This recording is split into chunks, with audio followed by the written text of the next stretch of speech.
आज हम लोग इस क्लास में कंपोजिशन ऑफ फंक्शन के बारे में डिस्कशन करेंगे कि कंपोजिशन ऑफ फंक्शन होता क्या है, या यूँ कहें हिंदी में फलनों का संयोजन क्या होता है, इसके बारे में डिस्कशन करेंगे। तो इसका हिंदी में रीडिंग लिख लीजिए, फलनों का संयोजन। फलनों का संयोजन।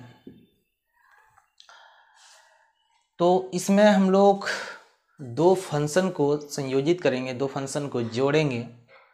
तो किस प्रकार कंपोज करते हैं दो फंक्शन को, यानी दो फंक्शन को मिलाते कैसे हैं वो देखते हैं। मान लेते हैं कि एक फंक्शन f a से b में है और दूसरा फंक्शन g b से c में है। और हम पहले भी बता चुके हैं कि अगर फंक्शन a से b में है तो a को डोमेन कहते हैं, b को कोडोमेन बोलते हैं।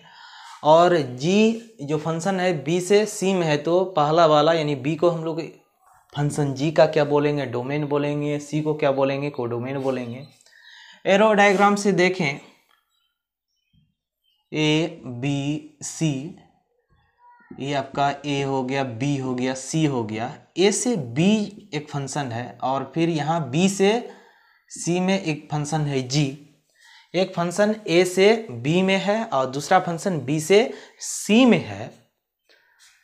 तब एक फंक्शन a से c में होता है जिसको हम लोग डिनोट करते हैं GOF से, यानी composition of f with g। यानी एक फंक्शन अगर a से c में डिफाइंड कर दें, डेट इज b को अगर एलिमिनेट कर दें, तब एक फंक्शन जो प्राप्त होता है इसी को हम लोग क्या बोलते हैं, कंपोजिशन ऑफ फंक्शन बोलते हैं। और इसको डिफाइन किया जाता है GOFX बराबर GFX for all x belongs to domain of GOF।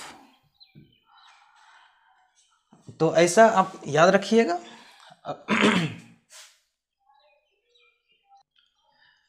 अब यहाँ पर देखते हैं कि इसका डोमेन क्या होगा। अभी हम क्या बताए कि एक फंक्शन a से b में था और दूसरा फंक्शन b से c में था, यह ना बताए।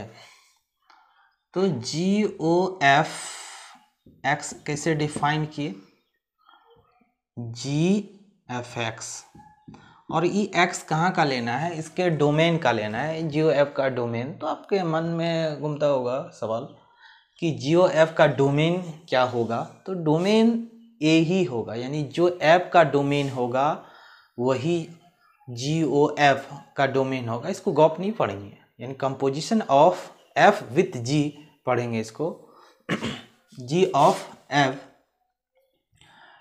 तो for all x belongings to a, क्योंकि या आप लिख भी सकते हैं इसे, यानी डोमेन ऑफ, याद रहेगा, domain of GOF equal to हो जाएगा डोमेन ऑफ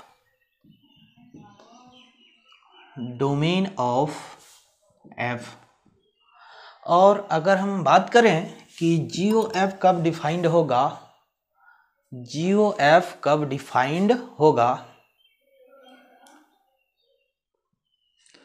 तो चर्चा कर लेते हैं कि GOF कब डिफाइंड होगा, यानी ये डिफाइंड कब होगा, परिभाषित कब होगा, इस चीज को चेक करते हैं। GOF तभी डिफाइंड होगा जब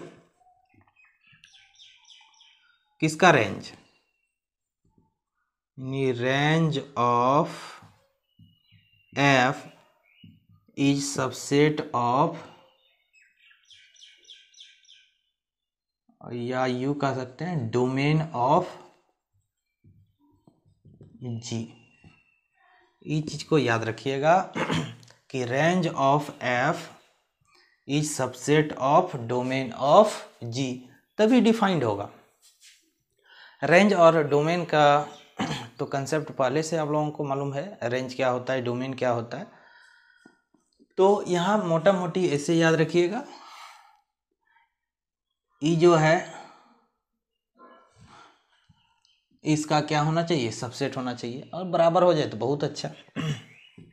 इसी प्रकार अगर हम FOG के बारे में डिफाइंड करें तो FOG कब डिफाइंड होगा, तो इसमें हो जाएगा range of G is subset of domain of F। Effect होगा, इसको याद रखिएगा।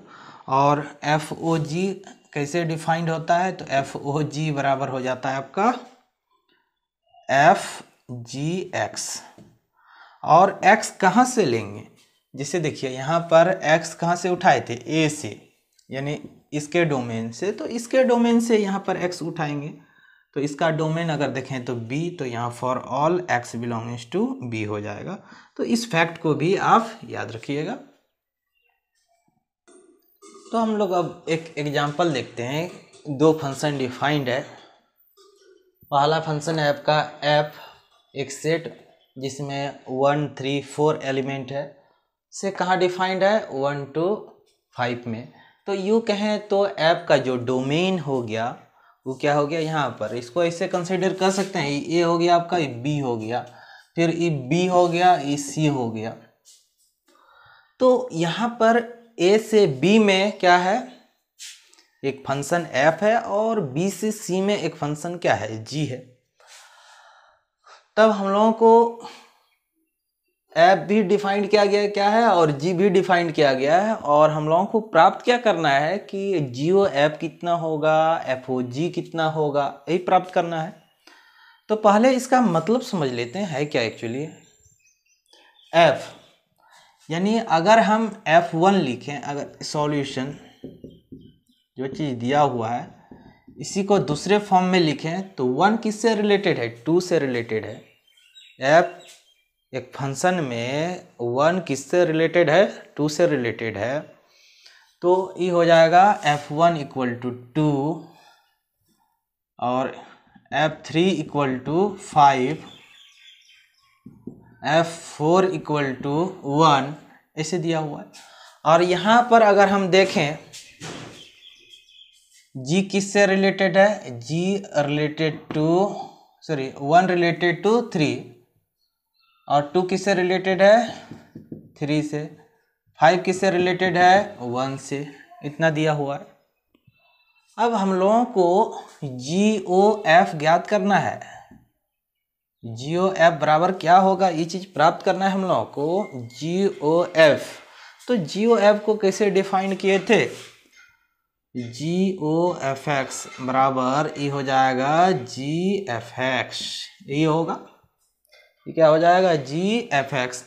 X कहाँ का लेंगे एलिमेंट, यानी ऐप के डोमेन का, यानी GOF का डोमेन और ऐप का डोमेन दोनों क्या होता है, बराबर होता है। तो सेट A से उठाएंगे।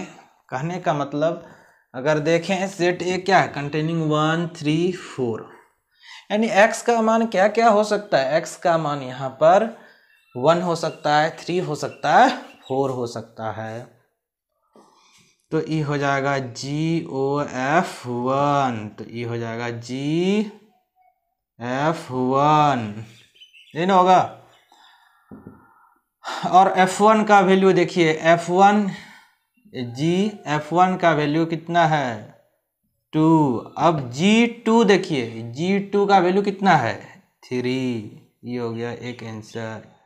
इसी प्रकार GOF अब किसका लेंगे, 3 का, तो ये क्या हो जाएगा, GF3।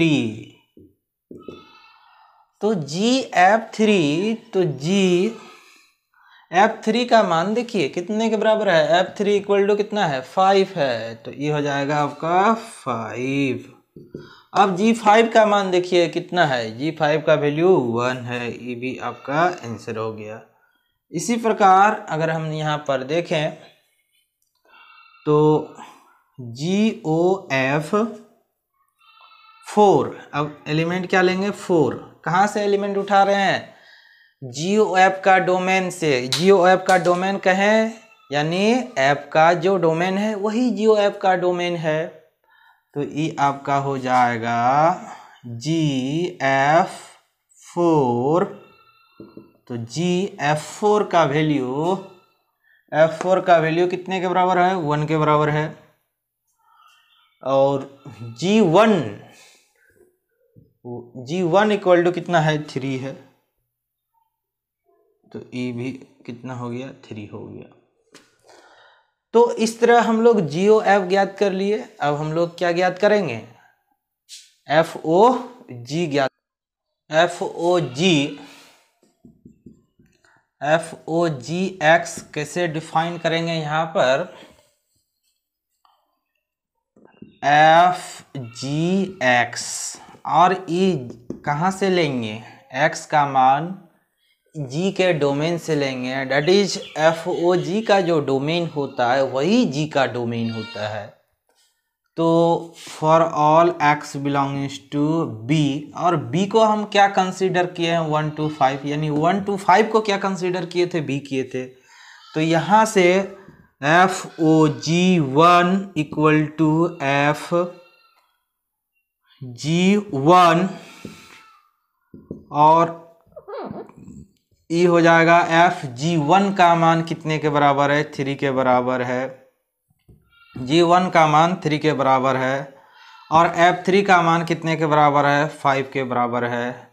तो E आपका आंसर हो गया। इसी प्रकार फिर कौन सा एलिमेंट लेंगे, X का मान क्या लेंगे, 2 लेंगे। तो FOG2 इक्वल टू FG2, तो E हो जाएगा G2 का वैल्यू देखिए, G2 का वैल्यू आपका 3 है, तो F3, तो F3, अब फिर F3 का मान देखिए कितने के बराबर है, F3 का मान 5 के बराबर है, तो इसका मान 5 फिर हो जाएगा।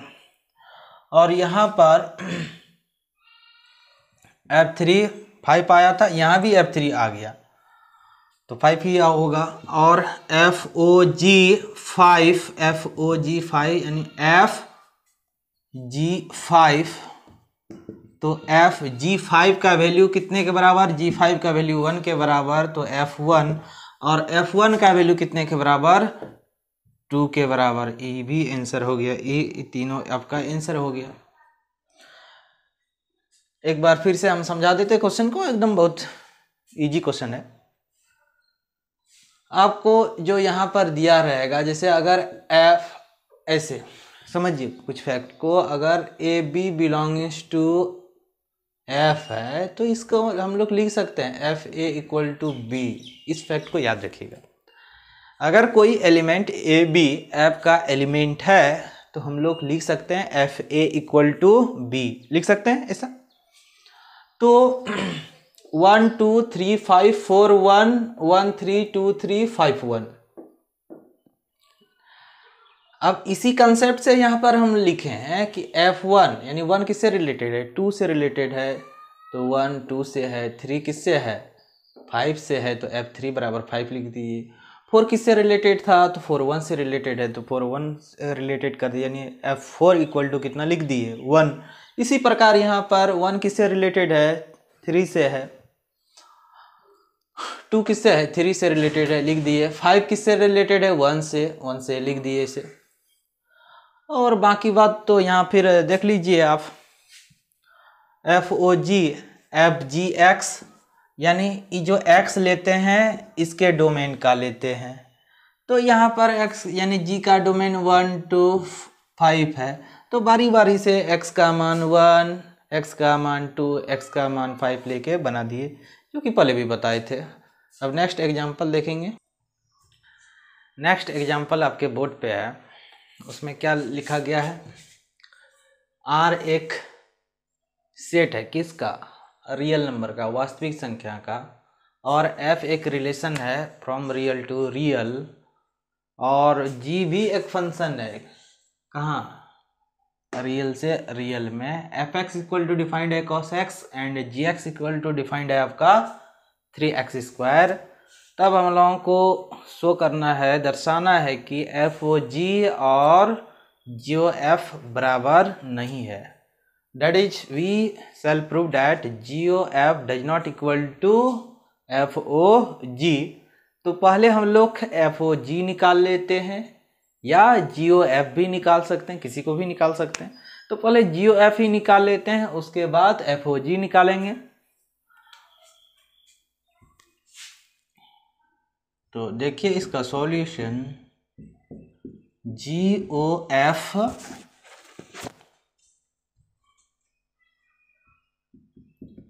GFX ये है आपका, इन होगा। और for all x belongings to real number, कौन सा रियल नंबर, यहां पर ई वाला, ठीक ना। तो GFX बराबर कितना दिया हुआ है आपका, यहाँ पर cos x दिया हुआ है। अब देखिए यहाँ g के लिए cos x किसका काम कर रहा है, x का काम कर रहा है। और gx आपका कैसे डिफाइंड है, gx आपका डिफाइंड है 3x²। कहने का मतलब यहाँ पर क्या है, gx बराबर 3x²। अगर हम g6 दें तो 3 × 6 का स्क्वायर, यानी x के जो बदले में आएगा वो राइट हैंड साइड में स्क्वायर करके 3 के साथ मल्टीप्लाई भी करना है, यही ना है। तो यहाँ पर x के बदले में आपका क्या है, x के बदले में आपका cos x है, तो cos² x हो जाएगा ही। और FOGX के क्या डिफाइंड होगा, FGX यही डिफाइंड होगा। तो FGX, तो GX, अब देखिए GX का मान कितना है, 3x² है। यहाँ से GX का मान कितना है, 3x² है। और ये कितने के बराबर है, देखिए fx का मान cos x है। अगर हम बोल दें f आम तो कितने के बराबर हो जाएगा, cos आम होगा या नहीं होगा, ये समझाने के लिए लिख दे रहे हैं। तो ये कितना हो जाएगा, ये cos 3x²। अब एकदम देखने से पता चल जा रहा है कि ये दोनों का मान बराबर नहीं है। या और चाहते हैं तो इसमें पुट करके देख सकते हैं, इसमें पुट करके देख सकते हैं कि इसका मान बराबर है या नहीं है। जैसे अगर हम GOF0 लिखें तो ये कितने के बराबर होगा, 3 × cos² 0, तो 3, और cos 0 का वैल्यू कितने के बराबर होता है, 1 के बराबर होता है, तो इसका वैल्यू 3 हो गया। लेकिन अगर FOG में 0 रखेंगे तो ये कितने के बराबर हो जाएगा, cos 3 × 0², तो ये हो जाएगा आपका cos 0 और इसका वैल्यू 1 होगा।